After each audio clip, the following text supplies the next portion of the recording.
अगे वधांगे 27 अगस्त तक विजिलेंस के रिमांड ते भारत भूषण आशू ने ते विजिलेंस ने कोर्ट तो 7 दिनों का रिमांड मंगिया सी। पेशी दौरान रवनीत बिट्टू भी कोर्ट विच मौजूद रहे। विजिलेंस ने टेंडर घोटाले विच आशू नूं गिरफ्तार किया। वेखो ये रिपोर्ट।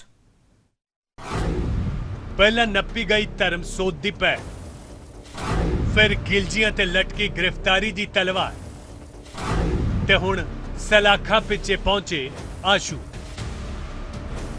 कथित तौर ते भ्रष्टाचार विच लिप्त मंत्रियों ते शिकंजा कसण दा विजिलेंस दा सिलसिला लगातार जारी है ते जारी है सलाखा पिछे साहब दा पहुंचना। इस बारी नंबर लग्या साबका फूड सप्लाई मंत्री भारत भूषण आशू दा। आशू सोमवार सवेरे तो अपनी मर्जी नाल विजिलेंस दे दफ्तर प्रदर्शन कर गए सन, पर शाम नूं उसे विजिलेंस वालों एक सैलून चों जबरन चुक लिआउंदे गए। आ गुंडागर्दी हो रही है, आशू नूं दिखाओ। 5 मिनट असीं डीजी दे ऑफिस तो आए हैं ते इत्थे आ खड़े हुणे ना कोई कागज नहीं गए, चोरां नूं फड़े ने। तुसीं की हो? तुसीं कौन हो? असीं कदे रोकिया? असीं उत्थे तुहाडे कोल गए, तुसीं सानूं उत्थों कहंदे भी एसएसपी दफ्तर चले जाओ, उत्थे जाके तुहानूं एसएसपी तुहानूं पुछताछ करनगे, असीं तुहाडे कोल आ जांदे उत्थे। गिरफ्तारी अनाज लिफ्टिंग घोटाले विच हुई है।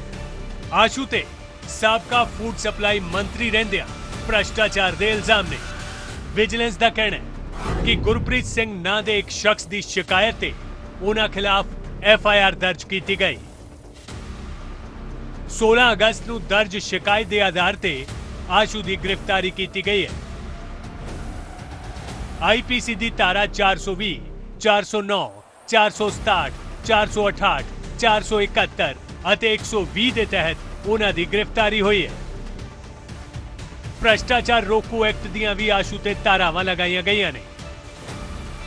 पहला तो ही गिरफ्तार ठेकेदार तेलू राम ने भूषण की घोटाले विच शमूलीयत की गल विजिलेंस के सामने कबूल लई है।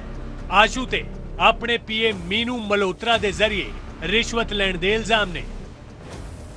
तेलू राम का कहना है कि आशू के PA मीनू मल्होत्रा के जरिए उन्हां दी भारत भूषण आशू नाल मुलाकात हुई। Food supply deputy director Rakesh Singla के जरिए उन्हां नूं लुधियाना दियां मंडियां दा अनाज लिफ्टिंग का ठेका दिता गया। RK सिंगला ने आशू दे लई तेलू राम तो 30 लाख रुपए की राशि मंगी। सिंगला नूं 20 लाख अते आशू दे PA मीनू मल्होत्रा नूं तेलू राम ने 6 लाख रुपए दिते। तेलू राम नूं पूरे काम लई करीब सरकार वल्लों 25 करोड़ की राशि की अदायगी की गई। तेलू राम नूं कुल 30 करोड़ रुपए का टेंडर दिता गया सी। जांच विच पाया गया कि मंडियां दे रिकॉर्ड विच दर्ज व्हीकलां दे नंबर ट्रकां दी थां कारां, स्कूटर, मोटरसाइकिलां अते होर वाहनां दे निकले ने। आशू अंदर ने ते बाहर कांग्रेस भड़की हुई है। सोमवार पूरा दिन मोहाली तो लैके लुधियाना के विजिलेंस दफ्तर तक देर रात तक प्रदर्शन किए गए। दूजे पासे मुख्यमंत्री का दावा है कि कानून अपना काम कर रहा है अते सियासी बदलाखोरी का सवाल ही पैदा नहीं होता। हमारी कोई लड़ाई नहीं है, इस प्रकार की भी क्यों पकड़ा? हमने कब कहा है क्यों पकड़ा है?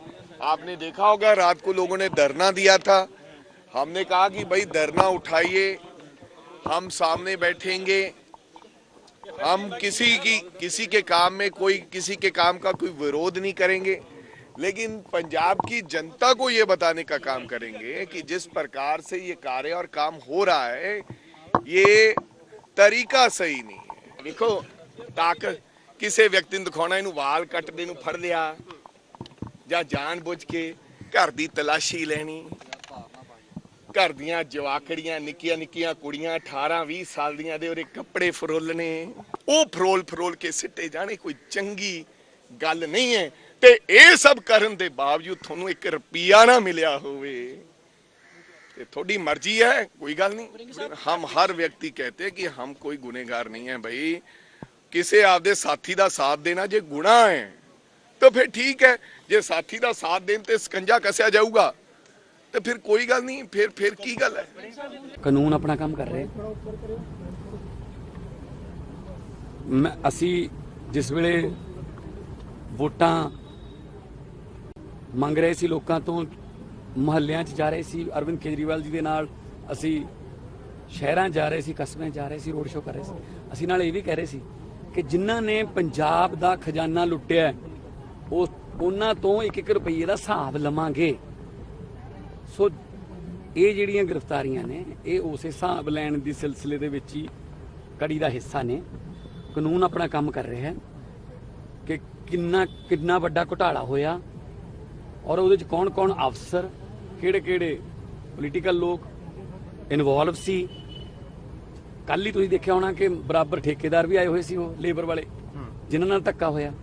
ਸੋ ਇਸ ਕਰਕੇ ਅਸੀਂ ਕੋਈ ਪੋਲੀਟੀਕਲ ਵੈਨੈਂਟਾ ਨਹੀਂ ਕਰ ਰਹੇ। ਉਹ ਕਰਨਾ ਹੁੰਦਾ ਤਾਂ ਅਸੀਂ ਹੁਣ ਤੱਕ ਜਿੱਤੇ ਮਰਜ਼ੀ ਪਰਚਾ ਕਰ ਲੈਂਦੇ ਨੇ। ਜਿੰਨਾ ਚਿਰ ਸਾਡੇ ਕੋਲ ਕੋਈ ਸਬੂਤ ਨਹੀਂ ਆਉਂਦਾ ਕਿ ਹਾਂ ਇਹਦੇ ਵਿੱਚ ਆਹ ਮੰਤਰੀ ਵੱਲੋਂ ਆਰਡਰ ਹੋਏ ਨੇ ਤੇ ਆਹ ਜਿਹੜਾ ਇਨਵੋਲਵਮੈਂਟ ਉਹਦੀ ਰਹੀ ਹੈ, ਉਹਨਾਂ ਚਿਰ ਅਸੀਂ ਕੋਈ ਕਾਰਵਾਈ ਨਹੀਂ ਕਰਦੇ। ਬਾਕੀ ਕਾਨੂੰਨ ਅੱਗੇ ਕਾਰਵਾਈ, ਸੋ ਬਾਕੀ ਕਾਨੂੰਨ ਆਪਣੀ ਕਾਰਵਾਈ ਕਰੂਗਾ। ਹੁਣ ਇੱਥੇ ਆ ਕੇ ਤਾਂ ਕਹਿੰਦੇ ਸਾਨੂੰ ਫੜ ਲਓ, ਜਦੋਂ ਫੜ ਲਏ ਕਹਿੰਦੇ ਕਿਉਂ ਫੜੇ ਹੋ। ਸੋਮਵਾਰ ਦੀ ਗ੍ਰਿਫਤਾਰੀ ਤੋਂ ਬਾਅਦ ਆਸ਼ੂ ਨੂੰ ਕਰੀਬ 4 ਵਜੇ ਮੰਗਲਵਾਰ ਨੂੰ ਲੁਧਿਆਣਾ ਦੀ ਅਦਾਲਤ ਵਿੱਚ ਪੇਸ਼ ਕੀਤਾ ਗਿਆ। ਅਦਾਲਤ ਵਿੱਚ ਚੱਲੀ ਲਗਭਗ 2 ਘੰਟੇ ਦੀ ਕਾਰਵਾਈ ਤੋਂ ਬਾਅਦ ਭਾਰਤ ਭੂਸ਼ਣ ਆਸ਼ੂ ਨੂੰ ਅਦਾਲਤ ਨੇ 27 ਅਗਸਤ ਤੱਕ ਵਿਜੀਲੈਂਸ ਰਿਮਾਂਡ ਤੇ ਭੇਜ ਦਿੱਤਾ ਹੈ। The statement has been recorded by the court in the court of the Teluram co-accused. He stated clearly ਕਿ ਡਾਇਰੀ ਜਿਹੜੀ ਹੈਗੀ ਆ ਉਹ ਡਾਇਰੀ ਪੁਲਿਸ ਨੇ ਆਪ ਲਿਖਵਾਈ ਆ, ਮੇਰੇ ਕੋਲੋਂ ਇਨ ਕਸਟਡੀ, ਮੇਰੀ ਕਿਤੋਂ ਬਰਾਮਦ ਨਹੀਂ ਕੀਤੀ, ਉਹ ਆਪ ਮੇਰੇ ਕੋਲੋਂ ਲੈ ਕੇ ਆਏ ਨੇ, ਬਾਜ਼ਾਰੋਂ ਲਿਆ ਕੇ ਉਹ ਆਪ ਲਿਖਵਾ ਰਹੇ ਆ ਡਾਇਰੀ।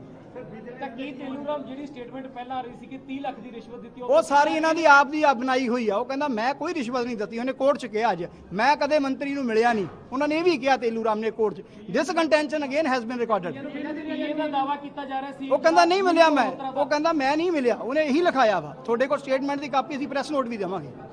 25 ਤਰੀਕ ਤੱਕ ਤੇਲੂਰਾਮ ਦਾ ਐਂਡ 27 ਤਰੀਕ ਤੱਕ ਹੈਗਾ ਆਸ਼ੂ ਜੀ ਦਾ।